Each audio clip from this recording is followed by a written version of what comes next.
कल हमने आपको पढ़ाया था हाइड्रोजन बॉन्ड क्या होता है, the bond formed between hydrogen atom and A electronegative atom, यानी वैसा बॉन्ड जो एक तरफ हाइड्रोजन होना चाहिए और दूसरे साइड में कोई इलेक्ट्रोनिगेटिव एटम, या तो फ्लोरीन या तो ऑक्सीजन या तो नाइट्रोजन, इधर कुछ भी होना चाहिए, उसका ही कोई कंपाउंड। ये दो एलिमेंट होना चाहिए, चाहे ये किसी भी मॉलिक्यूल का हो चाहे किसी भी के मॉलिक्यूल का, बट ये दो होना चाहिए आमने सामने।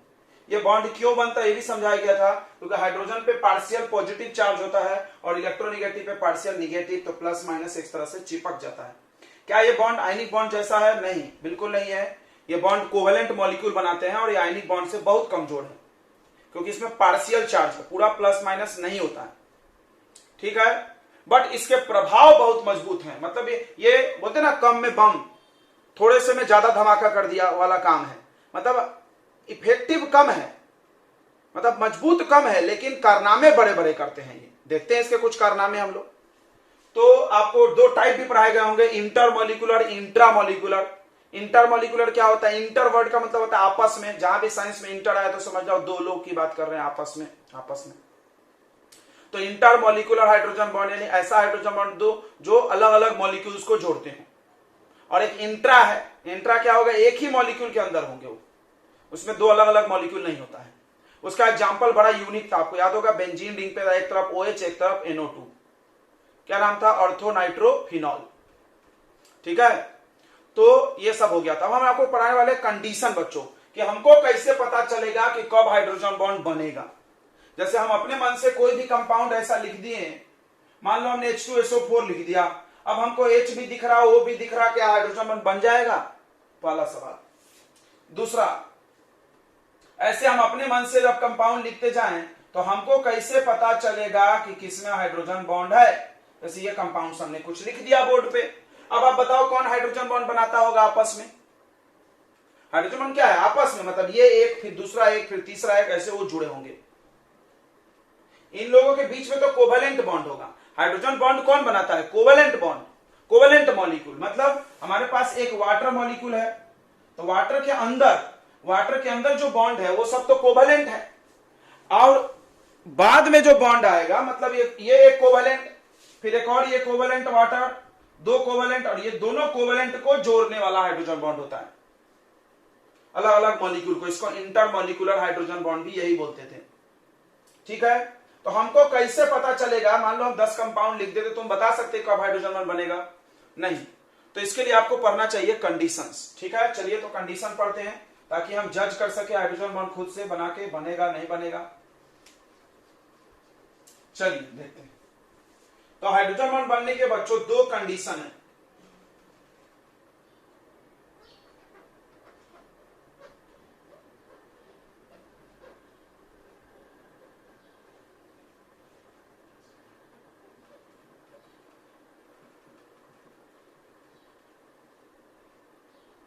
Condition for formation of hydrogen bond, पहला है कि hydrogen atom and electronegative atom होना चाहिए।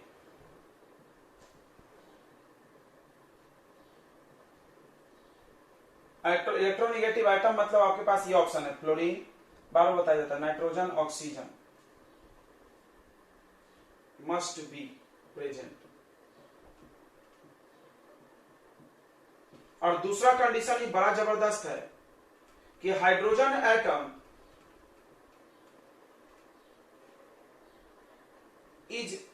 Must be directly bonded to the electronegative atom.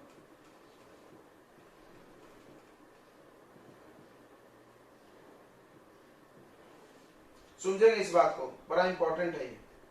मतलब सुनो, जैसे तुम देखो HOH वाटर, ये वाटर में हाइड्रोजन बॉन्ड क्यों बना? क्योंकि हाइड्रोजन है ऑक्सीजन है, ये बात तो सही है। उसके अलावा एक कारण और जिम्मेदार है, अगर ऑक्सीजन हाइड्रोजन से नहीं जुड़ा होता तो ऑक्सीजन हाइड्रोजन का इलेक्ट्रॉन नहीं खींचता, और उस तरह से ऑक्सीजन पे माइनस चार्ज नहीं आता, हाइड्रोजन पे प्लस नहीं आता, फिर ये चिपकता नहीं। यानी दूसरा कंडीशन बड़ा इंपॉर्टेंट है। कि सिर्फ होने से कुछ नहीं होता है, हाइड्रोजन का बॉन्ड इलेक्ट्रोनिगेटिव से बनना भी चाहिए, डायरेक्ट रिश्ता होना चाहिए दोनों के बीच। डायरेक्ट रिश्ता से क्या फायदा होगा, हाइड्रोजन पे एक चार्ज डेवलप हो जाएगा पॉजिटिव, और ऑक्सीजन पे निगेटिव चार्ज डेवलप हो जाएगा, और उसी चार्ज की वजह से हाइड्रोजन बॉन्ड बनता है। क्लियर हो गया, समझ में आ गया बच्चों? बताइए, जब यह हाइड्रोजन ऑक्सीजन डायरेक्टली बॉन्डेड रहेगा, जब ही जाके ये ऑक्सीजन ना इलेक्ट्रॉन खींचेगा हाइड्रोजन का, और हाइड्रोजन पे प्लस चार्ज डेवलप करेगा। मान लो यहां डायरेक्ट बॉन्ड नहीं होता, मान लो ऐसा कुछ होता HH, या बीच में कार्बन आता फिर ऑक्सीजन आता, तो क्या कार्बन हाइड्रोजन का इलेक्ट्रॉन खींच सकता है? नहीं, क्योंकि कार्बन का इलेक्ट्रोनिगेटिविटी बहुत कम है, ऑक्सीजन से खींचने की क्षमता बहुत कम है।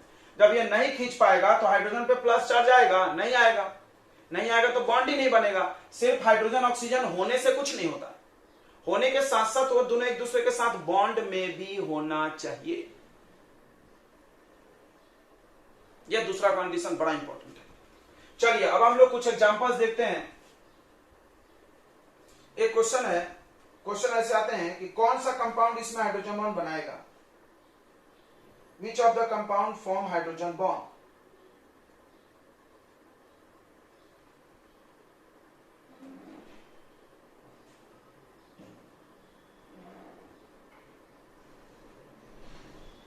कौन सा कंपाउंड इसमें से हाइड्रोजन बॉन्ड बनाएगा? देखिए सबसे पहला C2H5OH यानी इथाइल अल्कोहल, दूसरा CH3CHO अल्डिहाइड, तीसरा CH3COOH कार्बोक्जिलिक। देखो हम सब लिख दे रहे हैं, जितना ऑर्गेनिक केमिस्ट्री में आता है सब हम लिख दे रहे हैं। ईथर, तो और भी बहुत सारे आप लिख सकते हो। चलिए हम एक एक को चेक करेंगे, करना कुछ नहीं है, आपको स्ट्रक्चर बनाना है। क्या बनाना है? स्ट्रक्चर। देखो बनाते हैं हम। इसका स्ट्रक्चर आप पढ़े होंगे 10th में, ऐसा होता है, 2 C रहता है और एक O रहता है, एक H रहता है, यहाँ एक H, यहाँ एक H, यहाँ एक H, यहाँ एक H, यहाँ एक H। तो आप देखिए कि यहाँ पर हाइड्रोजन का डायरेक्टली बॉन्ड ऑक्सीजन से है कि नहीं है? बिल्कुल है, बिल्कुल है। ये क्या है? ये क्या है? ऑक्सीजन पे फिर कैसा चार्ज डेवलप होगा? इस वजह से ऑक्सीजन पे माइनस होगा, हाइड्रोजन पे प्लस, और एक अल्कोहल का मॉलिक्यूल दूसरे अल्कोहल से जुड़ जाएगा। ठीक है बच्चों, इसका हाइड्रोजन बॉन्ड भी हम बना के आपको दिखा देते हैं, अच्छा समझ में आ जाएगा आपको। ठीक है, ऐसा दिखाया जाता है इसका C2H5 फिर O फिर H, ऐसा मोड़ लीजिए। ये बेंट शेप होता है, आपको पता होगा OH कैसा शेप होता है? Bent shape. ये देखिए बेंट, यहाँ 2 लोन पेयर है इसीलिए। अब क्या होगा, ये हाइड्रोजन और अगले अल्कोहल का सॉरी ऑक्सीजन होगा यहाँ पे, अगले अल्कोहल का ऑक्सीजन। देखिए ध्यान से,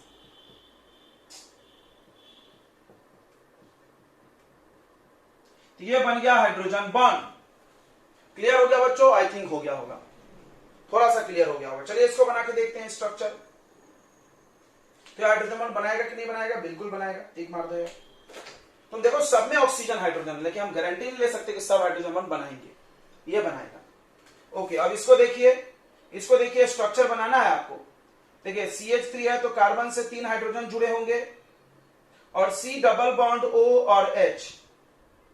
बताइए बच्चों, क्या यहां पर कार्बन और ऑक्सीजन और हाइड्रोजन का बॉन्ड है डायरेक्टली? नहीं। अगर ये बॉन्ड नहीं है तो इस यहां पर ध्यान दो, अगर ये डायरेक्ट बॉन्ड नहीं है, अभी हम यहां समझा रहे थे, तो ऑक्सीजन पे निगेटिव चार्ज नहीं आएगा और हाइड्रोजन पे पॉजिटिव चार्ज नहीं आएगा। जब ये नहीं आएगा तो हाइड्रोजन बॉन्ड नहीं बनेगा, यानी अल्डिहाइड हाइड्रोजन बॉन्ड नहीं बनाता है। तो आपको समझ गया होगा कंडीशन, अब पक्का समझ गया होगा, अब आपको पक्का समझ गया होगा। हम उम्मीद ऐसा कर रहे हैं। क्यों? क्योंकि ये कंडीशन एक है वाला और एक नहीं वाला भी दोनों करा दिया हमने। यहां भी देखो हाइड्रोजन ऑक्सीजन है, यहां भी हाइड्रोजन ऑक्सीजन है, तो आप हाइड्रोजन ऑक्सीजन देख के नहीं बोल सकते हो कि बनेगा कि नहीं बनेगा, भाई आपको स्ट्रक्चर देखना होगा। चलिए इसको देखते हैं, इसका देख लेते हैं हम लोग। देखिए CH3 है, चलो CH3 को नहीं तोड़ते हैं, कोई जरूरत नहीं पड़ रही है, देखो फालतू स्पेस बर्बाद हो रहा है, इसको तोड़ना जरूरी है। देखो C डबल बॉन्ड O और O और H। तो बताइए हाइड्रोजन बॉन्ड बनाएगा कि नहीं बनाएगा बच्चों? बोलो। नहीं, हाँ 3 ही एटम के कॉन्टेक्ट में। तो देखिए यहाँ पे हाइड्रोजन बॉन्ड बनाएगा कि नहीं बनाएगा? बिल्कुल बनाएगा। यहाँ ऑक्सीजन है तो इस पर निगेटिव चार्ज है, यहाँ पर हाइड्रोजन है पॉजिटिव चार्ज, तो it will form hydrogen bond. बिल्कुल सही है। अब इसके देख लेते हैं हम लोग स्ट्रक्चर बच्चों। इसका स्ट्रक्चर ऐसा है, देखिए C फिर H फिर H फिर H फिर O फिर C फिर H फिर H फिर H। बताइए हाइड्रोजन बॉन्ड बनेगा कि नहीं? जल्दी बताइए, हाइड्रोजन बॉन्ड बनेगा कि नहीं बच्चों? यहाँ हाइड्रोजन बॉन्ड नहीं बनेगा, क्योंकि आपको दिख रहा है ऑक्सीजन के राइट साइड में कार्बन है, हाइड्रोजन तो है नहीं। तो ये आपको क्लियर समझ में आ गया होगा, ये हाइड्रोजन बॉन्ड बना रहा है, ये नहीं बना रहा है। तो हाइड्रोजन बॉन्ड कौन बनाएगा कि नहीं बनाएगा आपको समझ में आई थिंक आ गया होगा। ठीक है, तो ये कंडीशन है, बहुत इंपॉर्टेंट है, इसकी जरूरत आपको आगे बहुत पड़ने वाली है, नोट कर लीजिए इसको।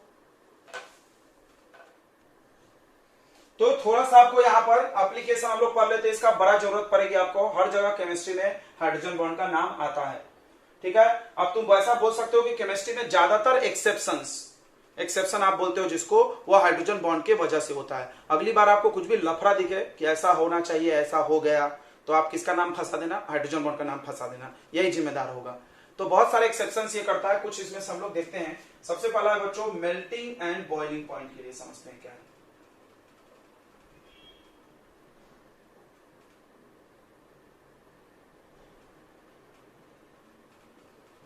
मेल्टिंग और बॉइलिंग पॉइंट, देखो मेल्टिंग और बॉइलिंग पॉइंट की ऐसी कहानी होती है, थोड़ा कहानी सुन ले, कि जिसका मॉलिक्यूलर मास ज्यादा होगा उसका मेल्टिंग पॉइंट ज्यादा होगा। फिर से सुनेंगे, जिसका मास ज्यादा होगा उसका मेल्टिंग और बॉइलिंग पॉइंट ज्यादा होता है। ये केमिस्ट्री बोलता है, कौन बोलता है, ये केमिस्ट्री बोलता है, बट ये गलत हो जाएगा। देखो कहां पे, देखते हैं कहां गलत हो जाएगा। चलिए, तो हम कुछ एग्जांपल्स आपको ले लेते हैं। जैसे यहां पर ले लीजिए एक कंपाउंड, ध्यान दो इधर, H2O, ये ग्रुप 16 में हम लगा रहे हैं, H2O H2S, सब में H2H2 लगा दो, H2S, उसके बाद H2Se, ऊ से टीपो, ये हमने बना दिया ग्रुप 16 का हाइड्राइड है। कौन सा ग्रुप है बच्चों, ग्रुप 16 है, उसका हाइड्राइड है, हाइड्राइड यानी हाइड्रोजन से रिएक्ट करके। तो देखिए रूल क्या है, ध्यान से सुनना, बड़ा इंपॉर्टेंट ज्ञान सिखाएंगे हम आपको। रूल क्या है, रूल क्या बोलता है, रूल बच्चों ये बोलता है कि जैसे जैसे मास बढ़ेगा वैसे वैसे मेल्टिंग और बॉइलिंग पॉइंट बढ़ेगा। फिर से नियम सुन ले। नियम क्या है केमिस्ट्री का, कि मेल्टिंग और बॉइलिंग पॉइंट मॉलिक्यूलर मास बढ़ाने पर बढ़ता है, मेल्टिंग और बॉइलिंग पॉइंट मॉलिक्यूलर मास बढ़ाने पर बढ़ता है। ठीक है, याद रहेंगे, याद रहेगा क्या बच्चों, क्या कॉन्सेप्ट है, कॉन्सेप्ट क्या है सुनेंगे, कि melting point and boiling point increases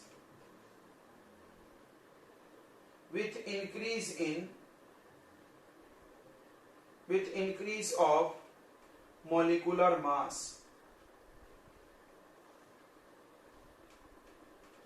ये कॉन्सेप्ट है बच्चों, मॉलिक्यूल का मास बढ़ाओ बॉइलिंग पॉइंट बढ़ेगा। अब देखिए आपको पता होगा ऑक्सीजन का मास 16 होता है और सल्फर का मास 32 होता है, 32। उससे ज्यादा नीचे आ जाओ तो ये 79 है, उससे नीचे आ जाओ तो 127, यानी मास नीचे जाने पर बढ़ रहा है।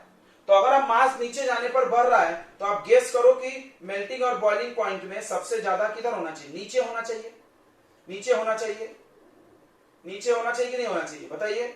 मेल्टिंग और बॉइलिंग पॉइंट बढ़ रहा है तो किसका ज्यादा होना चाहिए, H2O और H2S में किसका ज्यादा होना चाहिए। फिर से ऑक्सीजन का मास बच्चों, ऑक्सीजन का मास ना 16 है और सल्फर का मास 32 है, ज्यादा है सल्फर का। तो ये केमिस्ट्री का कॉन्सेप्ट अगर हम लगाएंगे तो हमको किसका मास ज्यादा मिलना चाहिए, सल्फर का मिलना चाहिए भाई, H2S का मिलना चाहिए। लेकिन गलत हो गया, आपका ज्यादा मेल्टिंग और बॉइलिंग पॉइंट वाटर का है। बताओ कौन जिम्मेदार है। हमने क्या बोला, केमिस्ट्री में कुछ भी आप रूल पढ़े और अगर उसका उल्टा हो गया तो किसका नाम फंसा देना, अगर हाइड्रोजन दिखे तो किसका नाम फंसा देना, जल्दी बोलो, हाइड्रोजन बॉन्ड का नाम फंसा देना, बोलना भाई ये हाइड्रोजन बॉन्ड की वजह से हो गया। तो यहां पर एक कॉन्सेप्ट पैदा हो गया, ध्यान से सुनेंगे, क्या कॉन्सेप्ट पैदा हो गया कि वाई, लिख ही लेते, क्वेश्चन क्यों लिख रहे हैं। देखो boiling point and melting point, melting point and boiling point दोनों, boiling point of H2O is higher than H2S। कोई बोला क्यों क्यों क्यों, कहानी बताओ। हाइड्रोजन बॉन्ड भाई, सब ये हेडिंग क्या है, पढ़ो एप्लीकेशन ऑफ हाइड्रोजन बॉन्ड, सब में कारण हाइड्रोजन बॉन्ड नहीं होगा। देखो तुम H2O हाइड्रोजन बॉन्ड बनाएगा लेकिन H2S नहीं बनाएगा। आपको याद है हमने बताया था, O बनाएगा, F बनाएगा, N बनाएगा, याद हो गया होगा। तो ये हाइड्रोजन बॉन्ड नहीं बनाएगा, ये इनमें से कोई नहीं बनाएंगे, ये बनाएगा, ये हाइड्रोजन बॉन्ड बनाएगा, मजबूती से एक दूसरे को पकड़ के रखेगा। देख लो थोड़ा सा समझ लेते हैं। ये H2O है, देखो ये एक H2O, ये एक H2O, फिर ये एक H2O, अरे यार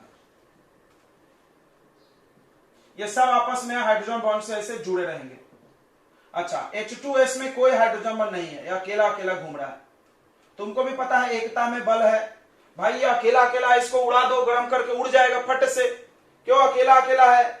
इसको तुम उड़ाने जाओगे तो इतने सारे लोगों का ऐसा चेन बना हुआ है, आप गर्म करो तो पहले ये बॉन्ड तोड़ना पड़ेगा तभी तो उड़ेगा। बॉन्ड तोड़ने में क्या लगेगी, एनर्जी लगेगी, तो ज्यादा गर्म करना पड़ेगा। क्लियर हो गया बच्चों? आई थिंक क्लियर हो गया होगा। तो boiling point of H2O is higher than H2S। कोई बोला कारण बताओ, कारण बताओ। Because H2O forms intermolecular hydrogen bond. कौन सा हाइड्रोजन बॉन्ड, नाम बताइए? Intermolecular hydrogen bond. देखो हाइड्रोजन बॉन्ड के दो टाइप हैं, इसमें से ज्यादातर इंटर ही यूज होता है केमिस्ट्री में, इंट्रा यूज होता ही नहीं है, बहुत रेयर है। तो आप यही नाम हमेशा बोलिए, गलत नहीं होंगे, ठीक है। इसी प्रकार बच्चों एकदम सेम टू सेम एक कॉन्सेप्ट हम आपको लगा देते हैं। ये कॉन्सेप्ट है, this is your concept of chemistry.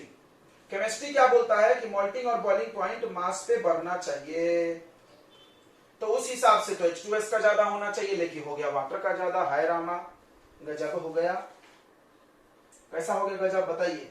ये गजब इसलिए हो गया क्योंकि हाइड्रोजन बॉन्ड ये बनाता है। हमने तुमको यही बोला था कि यह है देखने में छोटा लेकिन धमाका बड़ा कर देता है।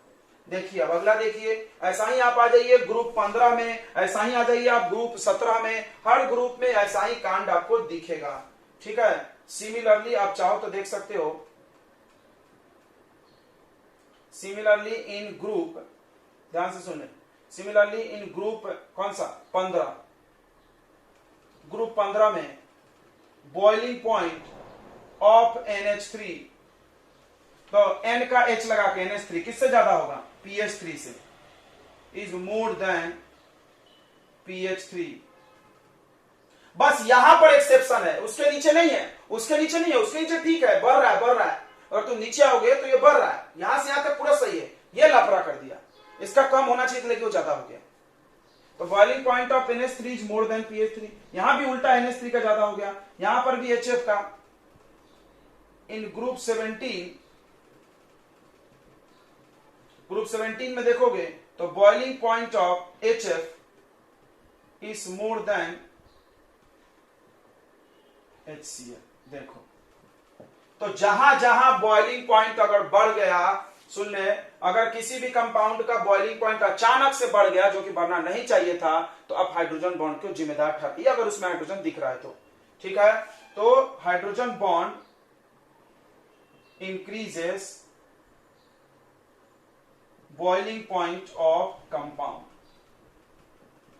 हाइड्रोजन बॉन्ड किसी भी कंपाउंड का बॉइलिंग पॉइंट बढ़ा देता है, बढ़ा देता है, ठीक है। ये देखिए एग्जांपल इतने सारे दिख रहे हैं आपको। चलिए तो दूसरा एप्लीकेशन देखते हैं। पहला एप्लीकेशन आपको अच्छा लगा होगा, बॉइलिंग पॉइंट बढ़ जाएगा। दूसरा है बच्चों फिजिकल स्टेट चेंज हो जाएगा।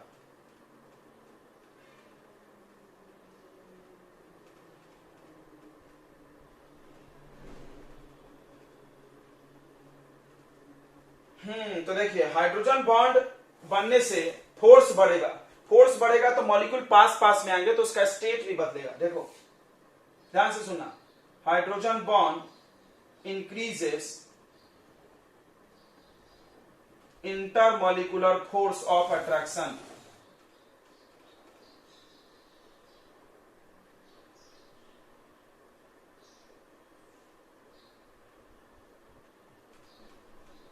इंटरमॉलिक्यूलर फोर्स ऑफ अट्रैक्शन को बढ़ा देता है। So it can change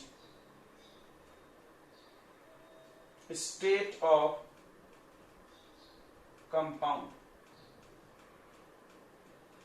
compound का स्टेट भी बदलेगा। सुनना ध्यान से, एक क्वेश्चन आता है, देखो क्वेश्चन क्या आता है, H2O is liquid but H2S is gas। समझना, समझना कॉन्सेप्ट को समझना। HF is liquid but HCl is gas। सोचो थोड़ा, हम समझाते तुमको, फिर से आ जाइए वापस, फिर से वापस आ जाइए इधर। देखिए H2O ऑक्सीजन का एक कंपाउंड है, वाटर लिक्विड होता है बिल्कुल, और उससे भारी है, उससे ज्यादा वजन का है H2S, लेकिन वो गैस है। अरे दादा कैसे, ये हल्का चीज उड़ रहा है, लिक्विड है, अब भारी चीज उड़ रहा है, भाई ये कैसा हो गया। असली में क्या है, इन सबको गैस होना चाहिए। असली में क्या रूल है, रूल सुनो, जिसका मास ज्यादा, मास बढ़ने पे स्टेट बढ़ता है, मतलब गैस से लिक्विड, लिक्विड से सॉलिड बनते हैं। मतलब ऊपर वाले लोग गैस होने चाहिए, नीचे वाले लोग लिक्विड, और उसके नीचे सॉलिड होना चाहिए, ऐसा ही स्टेट चलता है। जैसे हम कुछ एग्जांपल देते हैं, ये गैस गैस गैस, यहाँ लिक्विड और ये सॉलिड, तुमको याद होगा यहाँ पे हर में लगभग ऐसा ही है, नीचे जाने पे हार्डनेस बढ़नी चाहिए। तो यहां पर तो लफड़ा हो गया, ऑक्सीजन लिक्विड है, ऑक्सीजन का कंपाउंड लिक्विड है, और सल्फर क्या है, गैस का कंपाउंड है, उड़ गया। हाइड्रोजन का देखो एचएफ फ्लोरीन का कंपाउंड लिक्विड है और ये गैस है। भाई ये भारी है तो गैस क्यों है, उसको लिक्विड होना चाहिए या सॉलिड होना चाहिए, इससे ज्यादा आगे होना चाहिए ना उसका, तो कम क्यों हो गया। हम तुमको समझा रहे हैं, एक्चुअली ये भी गैस है, ये भी गैस होना चाहिए, ये भी गैस, ये भी गैस होना चाहिए, लेकिन इसमें आपस में बॉन्ड है, पकड़ के उसको पास में ला दिए तो ये लिक्विड बन गया, ये होना चाहिए था गैस उसको। ओके ओके ओके, तो इन दोनों का कारण क्या है, hydrogen bond, due to presence of hydrogen bond के वजह से ऐसा हुआ होगा। तो हाइड्रोजन बॉन्ड ने मेल्टिंग बॉइलिंग पॉइंट चेंज किया, हाइड्रोजन बॉन्ड ने तुमने देखा स्टेट भी बदल दिया। आपका उम्मीद लग रहा था कि गैस हो, लेकिन वो लिक्विड हो गया। अब अगला पॉइंट है, बड़ा इंपॉर्टेंट है, हाइड्रोजन बॉन्ड के वजह से बच्चों सोलेबिलिटी पे फर्क पड़ता है। आपको हम कुछ चीजें याद दिलाते हैं जो आपने 10th में पढ़ा होगा। क्या आपने पढ़ा है 10th में, कौन सा चीज पानी में घुलता है, क्या आपको थोड़ा सा याद है तो आप शेयर करिए हमसे, हम भी देखें आपको कितना आ रहा है, उसी हिसाब से हम आपको और बताएंगे, कम आएगा तो बताइए। पोलर कंपाउंड पानी में घुलता है, गुड। कैसे पता चलता है कौन पोलर है भाई,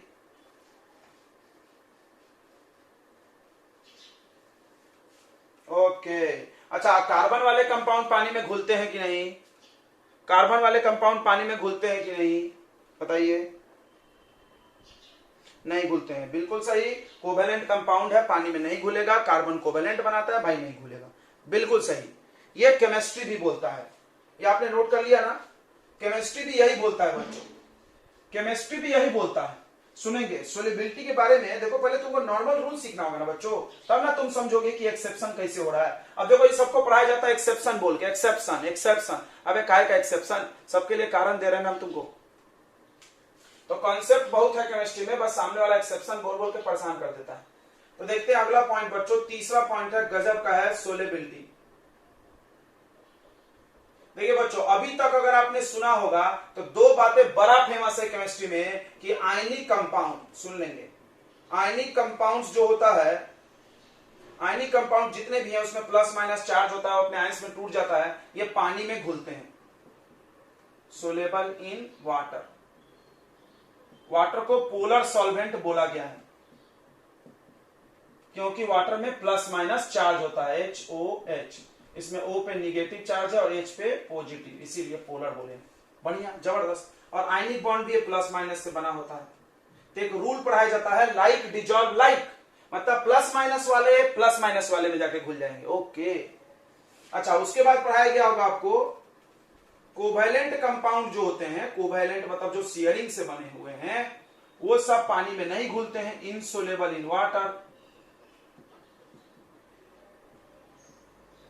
क्योंकि पानी तो पोलर है, तो भाई पानी में नहीं घुलेगा तो काय में घुलेगा, तो वो लोग घुलेंगे नॉन पोलर सॉल्वेंट में, soluble in non polar solvent आता है। जैसे पानी पोलर सॉल्वेंट है तो नॉन पोलर सॉल्वेंट में ये लोग घुलते हैं बच्चों, जिसका नाम है आपका benzene,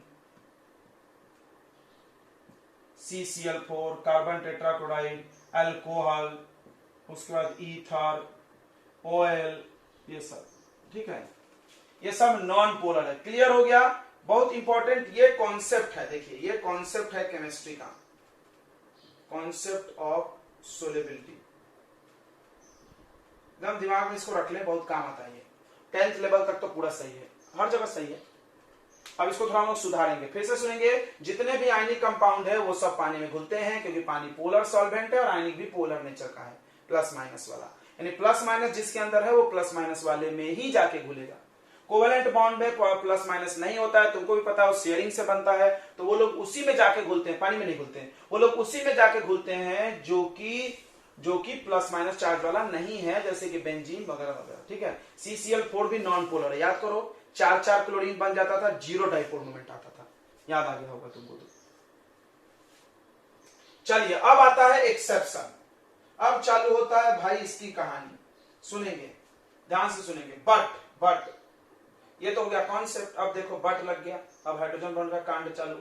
but alcohol, carboxylic acid,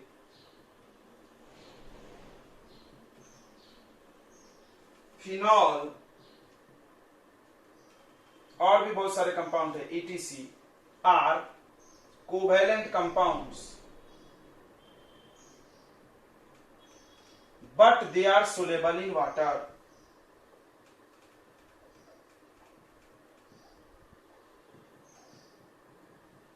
और ये आप बात जानते भी हो, अल्कोहल सब लोग जानता है, दारू, भाई दारू को पानी में मिला के आप पीते हुए देखे होंगे लोगों को, घुलता है, राइट, कोई प्रमाण देने की जरूरत नहीं है। कार्बोक्जिलिक एसिड विनेगर, अचार बनता है, सिरका, अचार तो पानी में ही विनेगर बनाते हैं, उसमें पानी मिलाते हैं विनेगर बनाने के लिए, ये भी घुलता है। फिनॉल, आप बाथरूम साफ करते हो, बड़ा अच्छा देखोगे, पानी में एक बूंद डाल दो, पानी में पूरा अच्छे से एकदम घुल के फैल जाता है। भाई ये सब तो कोवेलेंट कंपाउंड है, कैसे घुल गया? पूरी केमिस्ट्री गलत हो गई क्या?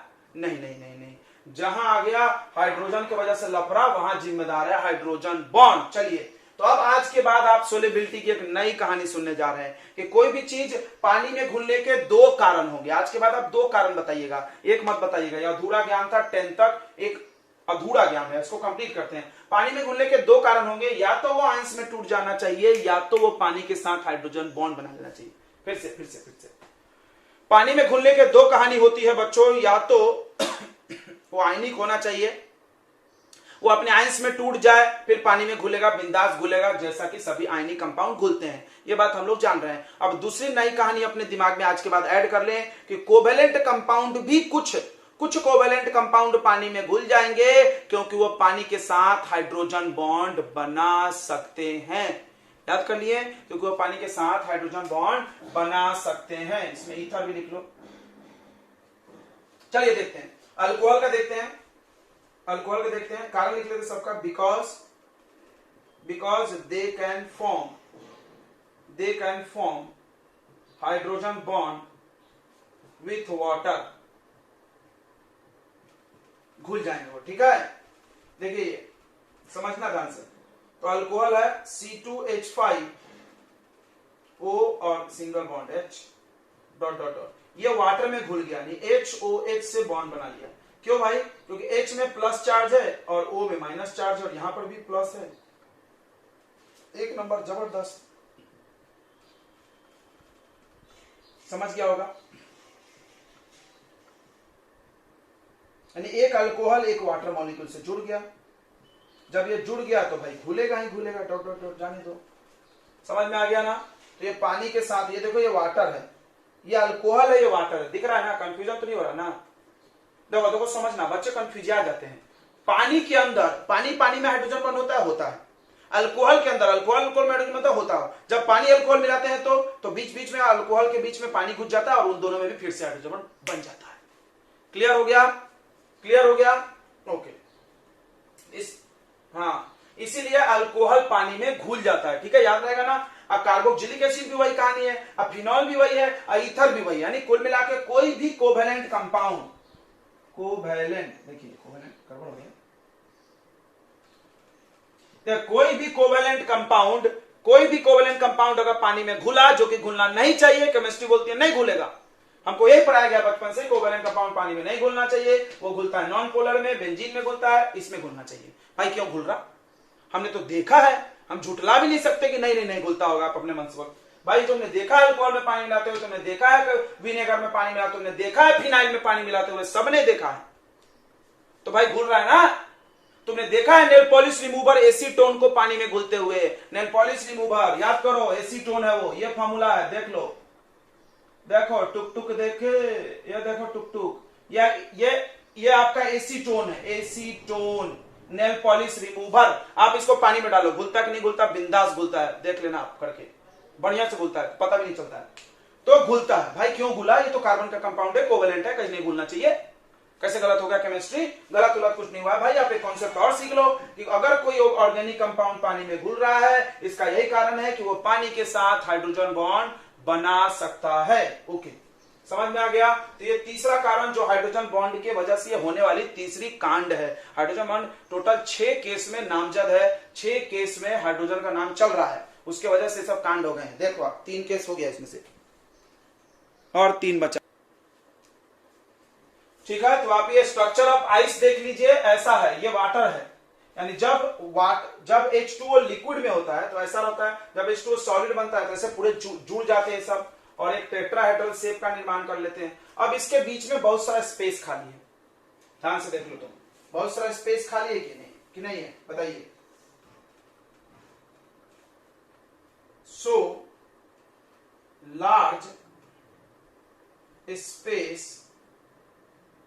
large empty space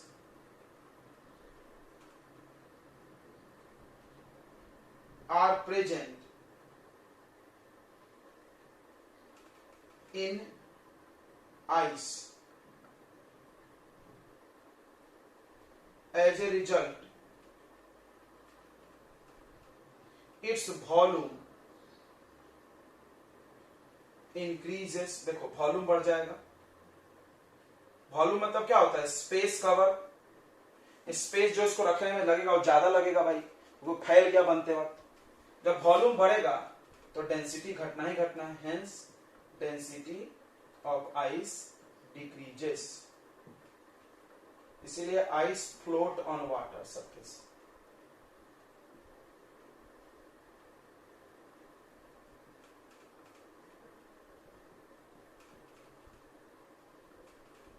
आइस पानी के सरफेस पे क्या करता है बच्चों? फ्लोट करता है। क्यों करता है आपको समझ गया होगा। चलिए, तो नेक्स्ट कारण देखते हैं हम लोग। 4 कारण हो गए, 4 कॉज हो गए हाइड्रोजन बॉन्ड के, 4 इफेक्ट हो गए। 5वां देखते हैं। देखिए बच्चों, इसमें क्या पढ़ाया जाएगा आपको? एसोसिएशन। एसोसिएशन का मतलब होता है जुड़ना। होता क्या है समझना ध्यान से। कुछ ऐसे कंपाउंड होते हैं जो आपस में जुड़ जुड़ के डाइमर बनाते हैं। केमिस्ट्री में पहली बार मिल रहा है नाम, तो बचपन में सुने होंगे मोनोमर पॉलीमर। सुने हो? मोनोमर मतलब अकेला, पॉलीमर मतलब ढेर सारे जुड़ गए। ओके, तो अब जब मोनोमर सुने हो, पॉलीमर सुने हो, तो डाइमर भी सुने हो, 2 लोग जुड़ेंगे। तो देखो एक कंपाउंड है, थोड़ा समझेंगे एग्जांपल तो फिर हम लोग लिखेंगे अच्छे से। एक कंपाउंड है एसिटिक एसिड। एसिटिक एसिड का फॉर्मूला होता है CH3COOH। ध्यान सुनना, इसका मॉलिक्यूलर मास अगर आप आपसे पूछें तो कैलकुलेटेड, जो आप कैलकुलेट करके बताओगे, molecular mass, calculated molecular mass ऐसा लिखते हैं, कैलकुलेटेड मॉलिक्यूलर मास। कैलकुलेट कर लिया होगा तब तक किसी ने, इतना टाइम मिला तो। कार्बन का 12, हाइड्रोजन का 3 और 1 4, फिर कार्बन का 12, ऑक्सीजन का 16 16 प्लस करेंगे तो ये 60 आएगा। ठीक है, but it is found that, ऐसा पाया गया कि ऑब्जर्व्ड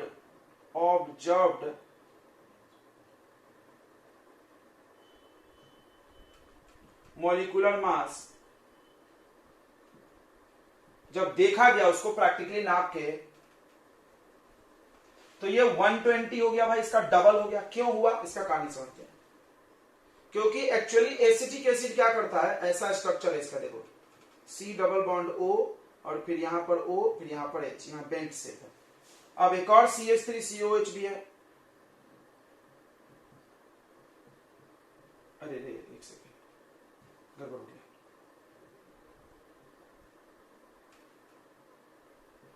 तो यहां पर डबल बॉन्ड की तरफ OH लिखिए और यहां पर डबल बॉन्ड, तो ये O इस ऑक्सीजन हाइड्रोजन जुड़ गया और ये O इस हाइड्रोजन से जुड़ गया, हाइड्रोजन बॉन्ड बना लिया, और ये दोनों जुड़ गए और जुड़ के बना लिए डाइमर। मतलब जैसे ही हम इसको डाले पानी के अंदर तो ये एक एक नहीं 2-2 हो गया। ओ बेटा जी, हम लोग तो सोच रहे थे कि अकेला है, बट ये ऐसा हो गया, दुकेला हो गया। अब हम मॉलिक्यूलर मास इसका नापने गए तो हकीकत में हमको 120 मिला, बट है कितना 60, जो कि हम बाहर से फार्मूला जब हम इसको डालेंगे तो हम तो सोचेंगे 60 वाला डालें, बट जब हम वो अंदर जाके काम 120 का करने लगेगा। ओ यानी हमने इसको डाला, अगर बॉइलिंग पॉइंट बढ़ना चाहिए 60 के हिसाब से तो 120 के हिसाब से बढ़ गया, मतलब जो भी प्रॉपर्टी थी वो 120 के हिसाब से बढ़ने घटने लगा। तो ये हो गया बड़ा समस्या के बाद, और ये सब कहानी हाइड्रोजन बॉन्ड की वजह से हुई है। तुमको दिख रहा है यहां पर हाइड्रोजन बॉन्ड बना है, तो क्या दिखा तुमको?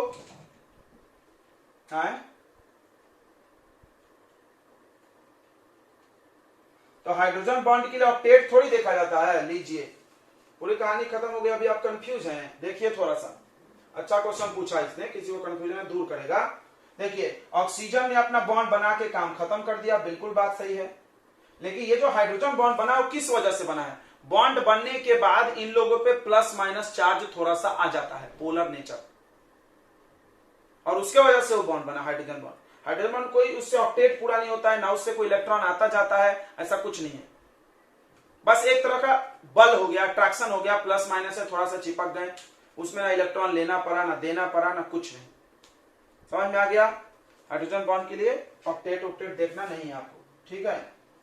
कैसे बनता है हाइड्रोजन बॉन्ड? तो अगर कहीं पे प्लस चार्ज का मॉलिक्यूल पड़ा है, कहीं माइनस चार्ज का पड़ा है, अपने आप चिपक गया, बन गया बॉन्ड। बॉन्ड मतलब फोर्स ऑफ अट्रैक्शन। बॉन्ड का डेफिनेशन हमेशा दिमाग में घुमाए, force of attraction, force of attraction. कोई जरूरी नहीं है कि अट्रैक्शन के लिए इलेक्ट्रॉन देना ही पड़े, ऑक्टेट ही बनाना पड़े। तो देखिए क्या हो रहा है, कुछ मॉलिक्यूल्स, इसका एक एग्जांपल ये हो गया। दूसरा बेंजोइक एसिड में भी होता है।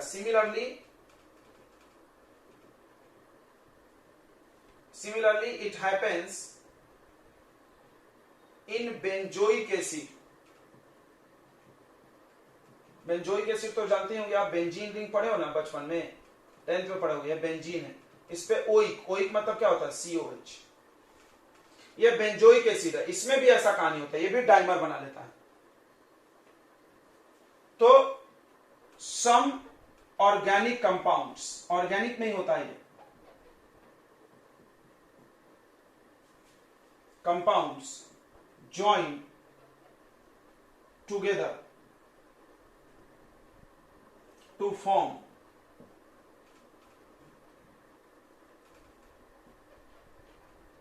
their dimer. As a result, its molecular mass increases.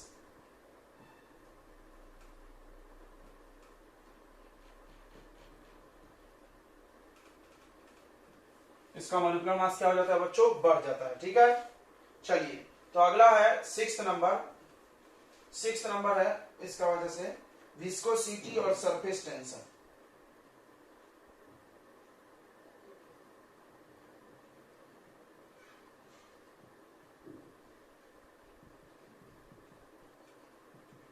तो आपने पढ़ा नहीं अब विस्कोसिटी और सरफेस टेंशन, लेकिन हम थोड़ा समझाते हैं। विस्कोसिटी मतलब होता है गाढ़ापन। जैसे डामर ज्यादा विस्कस है, honey is more viscous than water, honey ज्यादा विस्कस है पानी से। सरफेस टेंशन मतलब सरफेस पर लगने वाला एक फोर्स, याद रखो। ये भी विस्कोसिटी जैसा ही है, सरफेस पे लगने वाला फोर्स जो फ्लो होने से रोकता है। ये पानी को चलने से, फ्लो होने से रोकता है। जैसे हनी गिरा दो, कम फ्लो होगा क्योंकि उसका सरफेस टेंशन क्या है? ज्यादा है। तो ये फ्लो होने से रोकता है।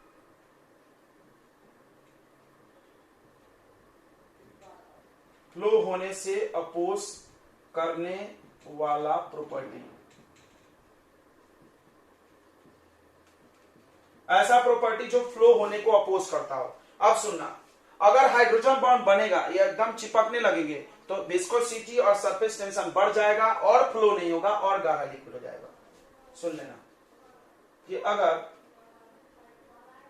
Hydrogen bond is present,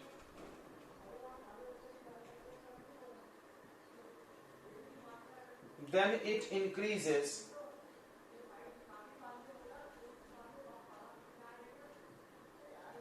viscosity and surface tension like in water, नहीं वाटर में, like in H2SO4। H2SO4 में हाइड्रोजन बॉन्ड होगा, हाइड्रोजन बॉन्ड होगा ना। देखो H2SO4 का स्ट्रक्चर तुम खुद देखो, खुद बताओ, पढ़े लिखे हो तुम। देखो यहाँ पे दिख रहा है OH बॉन्ड है, बताओ ये हाइड्रोजन बॉन्ड बनाएगा कि नहीं बनाएगा? बिल्कुल बनाएगा, ये बिल्कुल बनाएगा। इस वजह से उसका गाढ़ापन ज्यादा होता है सल्फ्यूरिक एसिड का। ठीक है, तो इस प्रकार से हाइड्रोजन बॉन्ड टॉपिक खत्म हो गया। आप सभी लोग बताएं क्या आपको हाइड्रोजन बॉन्ड अच्छे से समझ में आ गया कि नहीं आया?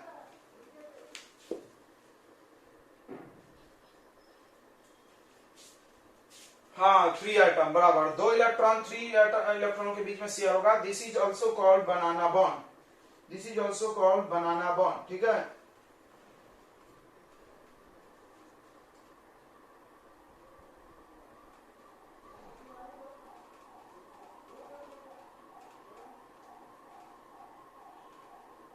तो बनाना बॉन्ड का एक ही एग्जांपल है, तो आराम से याद हो गया होगा।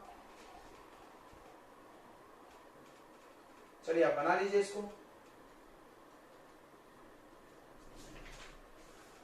अब हम लोग आते हैं कोऑर्डिनेट बॉन्ड पे बच्चों, कोऑर्डिनेट बॉन्ड। तो कोऑर्डिनेट बॉन्ड झटाझट कर लेते थोड़ा हम लोग, आखिरी टॉपिक है कोऑर्डिनेट बॉन्ड। ठीक है बच्चों, कल हम लोग थोड़ा रिवीजन कर लेंगे, परसों टेस्ट है। तो कोऑर्डिनेट बॉन्ड क्या होता है बच्चों? इसको डोनर एक्सेप्टर बॉन्ड भी बोलते हैं। सुनना ध्यान से, देखिए आपने ये तो पढ़ा है कि अगर इक्वल नंबर, ध्यान सुनो, if equal number of electrons are shared by 2 atoms, अगर 2 एटम ने बराबर बराबर इलेक्ट्रॉन दिए, जैसे H और H, एक एक इलेक्ट्रॉन दोनों ने दिया, तो कौन सा बॉन्ड है इसके बीच में? Covalent bond. O O, इसमें 4 इलेक्ट्रॉन आया, 2 इसने 2 इसने दिया। N N, 3 इसने 3 इसने। ऐसे बहुत सारे आपने बॉन्ड देखा होगा जिसको हम लोग कोवेलेंट बॉन्ड बोलते हैं। बट आपने कुछ बॉन्ड ऐसे भी देखे हैं अभी तक जिसमें एक ही एटम में दोनों इलेक्ट्रॉन दिया। भाई ये तो कोवेलेंट नहीं है, फिर भी ये लोग जबरदस्ती कोवेलेंट पे पढ़ाते हैं एनसीईआरटी, फॉर्मल चार्ज वार्ज बोल के कुछ भी, ऐसा तुमको मूर्ख बना रहे हो लोग। तो अगर दोनों electron, if both electrons are shared, are donated from one atom,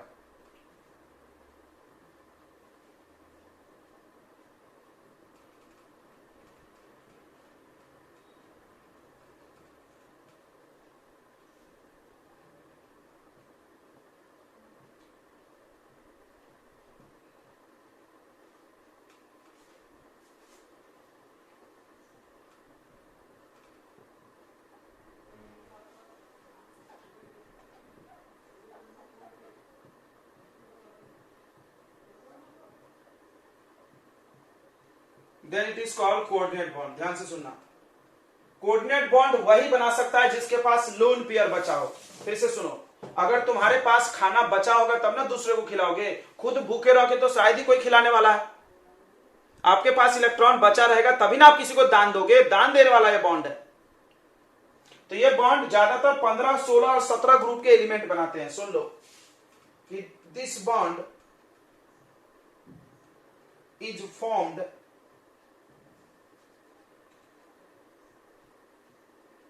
if, यदि atoms have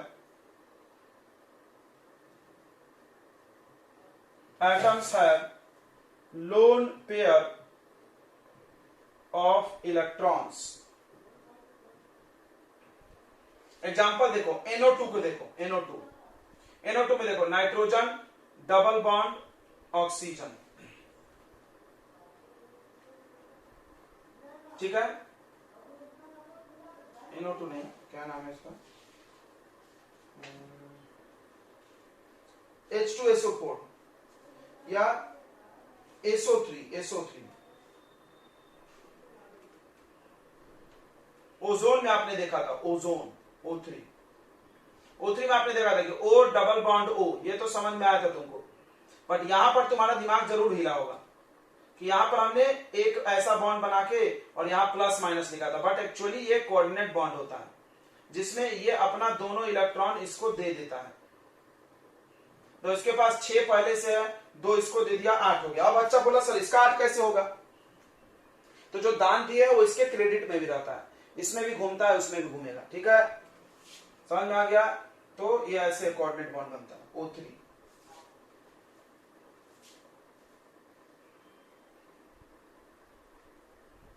ये बॉन्ड ज्यादातर कॉम्प्लेक्स कंपाउंड में पाया जाता है। देखो, it is generally found in complex compound. Complex compound मतलब भारी भारी कंपाउंड्स में पाया जाता है। सुनना, एक आधा का एग्जांपल हम बता दे रहे हैं, जैसे Fe के साथ NH3 6 बार और +2। इसमें क्या होता है बच्चों, ध्यान सुनना, इसमें Fe है और उसको NH3 अपना पूरा लोन पेयर कोऑर्डिनेट कर देता है, यहां पर कोऑर्डिनेट बॉन्ड पाया जाता है। तो यहां बना दे रहे हैं, Fe है,